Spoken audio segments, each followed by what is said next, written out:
السلام عليكم ورحمة الله وبركاته. الصلاة والسلام على أشرف الخلق سيدنا محمد عليه أفضل الصلاة والسلام.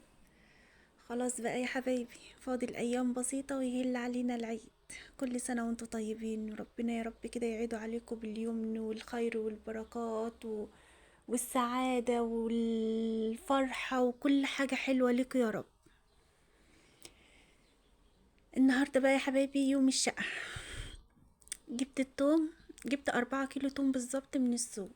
قلت اما اخزنهم دولت واحطهم في الفريزر. زي ما انتوا شايفين عملوا معايا كمية حلوة قوي قوي قوي قوي. وجبت 2 كيلو فراولة برضو، جبت 3 كيلو، حطيت كيلو في التلاجة، وال2 كيلو دولت قلت ايه اخزنهم في الفريزر قبل الفراولة ما تخلص. يعني حبة حبة كده بجيب، يعني عارفة اللي بيقولك ايه، بتنقل كده يعني. فجبت ال2 كيلو قلت ارميهم في الفريزر يعني كده. حطيتهم في 4 اكياس زي ما انتوا شايفين كده، غسلتها كويس وصفيتها كويس من المية، علشان بحيث ان انا لما اجي اطلعها تبقى ايه كل واحدة سايبة التانية كده، ما تبقوش ماسكة ببعضها. دولت يا حبايبي 4 كيلو توم. انا مش هرمي منهم اي حاجة خالص، خليكم معايا كده للاخر وانتوا تشوفوا هتستفيدوا من كل حاجة فيه، من العروق، من الورق، من الراس، من كل حاجة. اول حاجه نضفته كده، شلت طبعا الورق الوحش اللي مش هنستعمله خالص، يعني الاصفر الدبلان اللي كده يعني. نضفته كده زي ما انتوا شايفين بالشكل ده. اول حاجه شلت منه الاخضر خالص، برضو انا هحتاجه. كده انا نضفت الكميه كلها، وده الاخضر برضو اللي كان في الطرف كده انا شلته، برضو هنحتاجه مع بعض. بعد ما نضفته يا حبايبي بالشكل ده، جبت مقص بقى وقطعته ايه الراس وحبه صغننين من الاخضر فيه كده، ما شلتش الراس بس. والعيدان برضو ديت هحتاجها برضو معاكم. قطعت الكميه كلها زي ما انتوا شايفين كده، لان العيدان دي يا حبايبي هتحتاجوها برضو. دلوقتي برضو الورق ده هنحتاجه. مسكته كده فصصته كله، وقمت واخده الورق، كل ما الاقي ورقه كده خضرة في النص بشيلها، علشان احنا ايه هنعملها مع بعض. ليه نرميه؟ ليه يعني ليه واحنا هنحتاج منه كل ده؟ واحنا برضو بنشتري الحاجات دي من بره وهي بتتعمل بنفس الطريقه دي، ليه احنا ما نعملهاش ونستفيد منها؟ ما بتاخدش اي حاجه والله.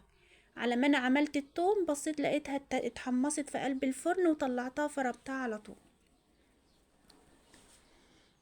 انتي يا حبايبي هتفصصوه بالشكل ده يا بنات، وتقوموا ايه شايلين اي ورقه تحطها في الطبق اللي قدامكم. ما ترموش اي ورقه، بس بشرط تكون الورق معاكي نضيف وما فيهوش اي حاجه. هو طبعا الورق اللي بيبقى في نص التوم طبعا بيبقى نضيف. شايفين انا خلاص خلصت الكميه كلها، فصصتها بالشكل ده، والورق كله اهو زي ما انتوا شايفينه كده. تعالوا بقى معايا. ودي العيدان برضو هنحتاجها، ودي برضو الورق دوت انا هحتاجه. اول حاجه مسكت الورق كله، حطيته في طبق كده او صينيه او اي حاجه تحطيها في الفرن، وقمت ماسكاه وحطاه في الفرن، وهديت عليه الفرن خالص. يعني يعتبر لو انت فرن البوتاجاز خليه شعلة من تحت وشعلة من فوق، لو الفرن ده اعمليه على اقل درجة خالص وسيبيه من فوق ومن تحت. بياخد ويدي مع نفسه بقى، وبالذات لانه ورق خفيف جدا فما بياخدش وقت في الفرن. كده مسكت الكمية كده، مليت الكبة، وقمت حط على كل دور معلقة ملح كبيرة ومعلقتين زيت، وفرمتها كده. خلاص اتفرمت معايا اهي. مسكت البرطمانات بقى وعبيتها فيه. اهم حاجة يا حبيبتي وانت بتعبي في البرطمانات عشان ما تتعبيش بعدين، حول برطمانات معاكي. يعني تحطي المعلقة، ما تكبسيش بايدك كده وانت بتحطي في البرطمان. لازم البرطمان يكون متهوي جدا، لحيث ان انت بعد كده لما تيجي تطلعي تعرفي تطلعي بسهولة، ما يتعبكيش وانت بتطلعي من البرطمان. حطي المعلقة كده بالراحة خالص، وتحطي المعالق فوقها كده، وبحيث ان البرطمان يكون متهوي جدا معاكي. ده اول دور خد مني 3 برطمانات، وده تاني دور. كده خلصت انا الكميه البيضه بتاعه التوم اللي انا عملتها دوت. بقى يا حبايبي انا هبقى هفرمه برضو. هتقولي هتحتاجيه في ايه يا ولاء؟ هحتاجه في دقه السمك، في حاجه مثلا عايزه حاجه تحطيها للفراخ، مثلا الفراخ عندك تعبانه او كده ومحتاجه لهم توم، تحط لهم من ده. تحتاجيه في اي حاجه بصراحه، بيبقى كويس جدا. بدل ما انت تستعملي التوم اللي انت مخزناه للطيور او كده، بستعمل لهم من ده، بيبقى كويس جدا لهم وفي نفس فايدة التوم بالظبط. زي ما انتوا شايفين خلاص الكمية خلصت معايا. وفي دقة السمك المشوي بحطه برضو في قلب الخلاط مع الخلطة اللي انا بعملها، بيبقى اكني انا حاطة توم بالظبط. هو طبعا بيبقى توم. شايفين يا حبايبي؟ شايفين البرطمانات متهوية ازاي خالص؟ لان انا ما ضغطتش عليها بالمعلقة او باي حاجة معايا علشان ان هي تتعمل.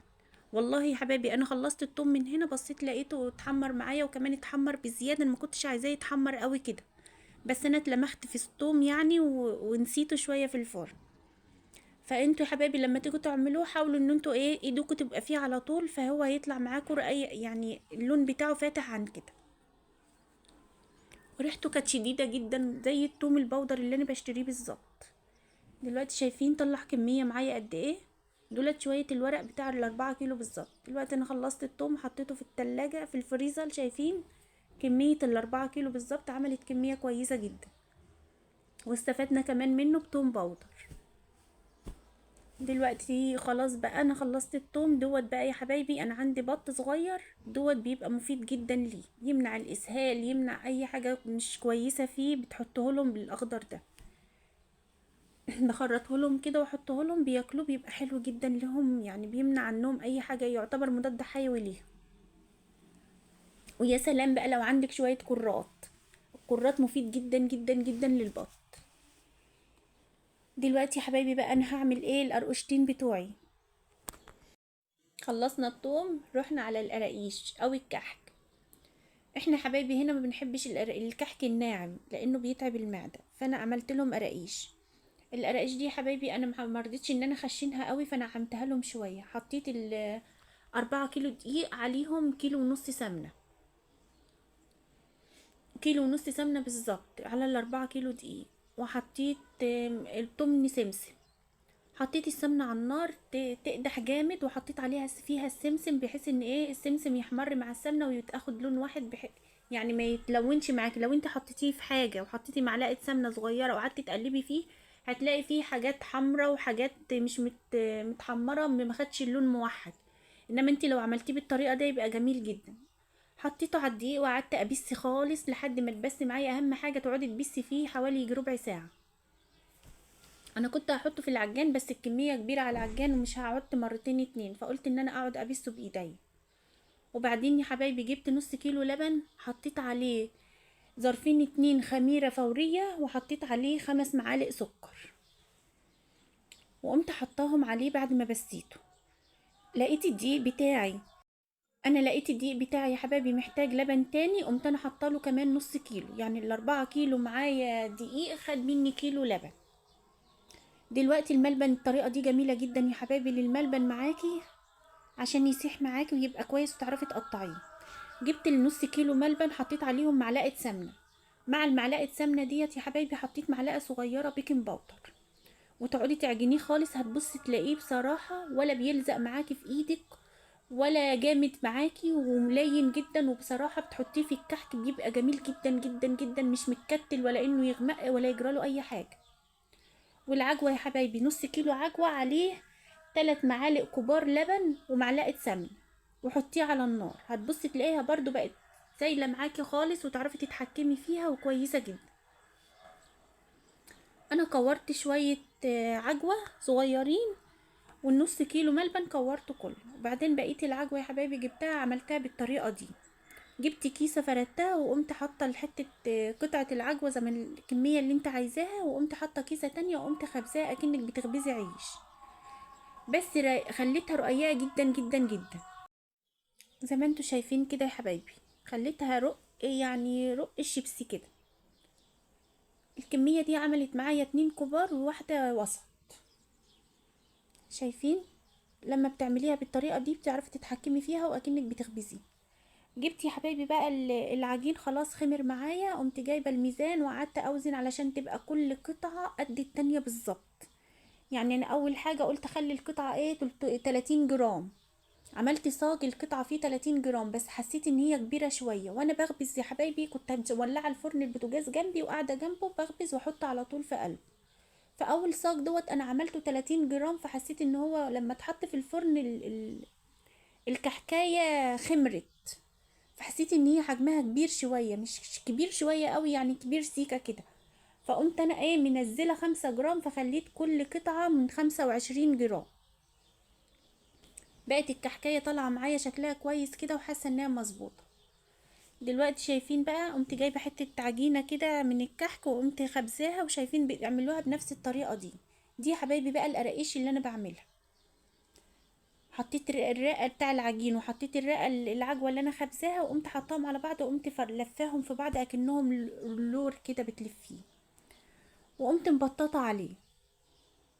بس انا حملتها رفيعه قد القرقوشه بالظبط، بحيث ان هي تبقى ايه قرقوشه يعني. احنا بنحبها كده يعني. ممكن انتي لو عايزاها تخينه شويه وتحطي على وشها سمسم وكده، بتبقى شكلها جميل قوي زي اللي انتي بتشتريها من قلب المحلات.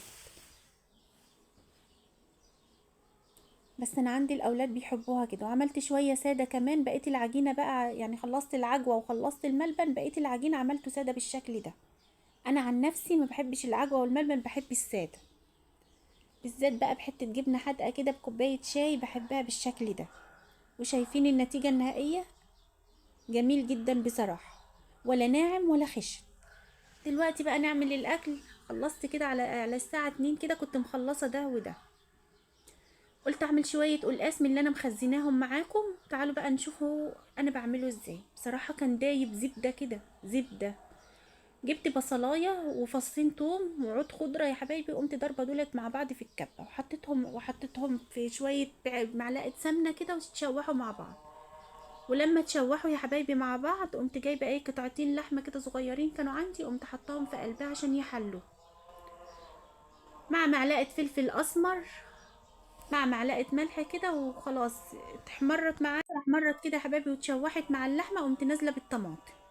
شايفين القلقاس؟ خلوت دلوقتي التسبيكه اتسبكت معايا، قمت نازله بكيس القلقاس اللي انا كنت مخزناه.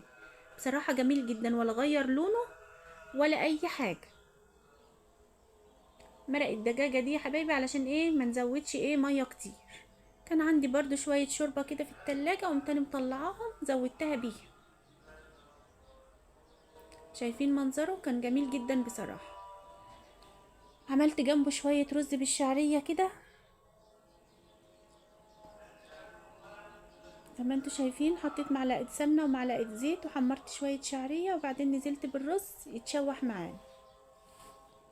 لما بتشوحي الرز يا حبيبتي في قلب الرز كده، في قلب الشعريه او في قلب الرز المتحمر، بيبقى طعمه جميل جدا. ومعلقه ملح كده وننزل بالميه وخلاص كده تمام. معلش يا حبايبي الظهر بيدن. يلا يا روح قلبي انت وهي، حطلنا لايك وادعميني باشتراكك الجميل، ما تحرمينيش منه، عشان نكبر بيكم ومعاكم كده ان شاء الله. شايفين الرز؟ خلاص كده الرز شرب ميته معايا، قمت مهديه عليه وحطاه على النار الهاديه. عملنا شويه سلطه كده جمال كده. حمرنا بطاطايه، عملت لهم عصير برتقان، وعملت لهم التمر هندي. طبعا النهارده مفيش تمر، ما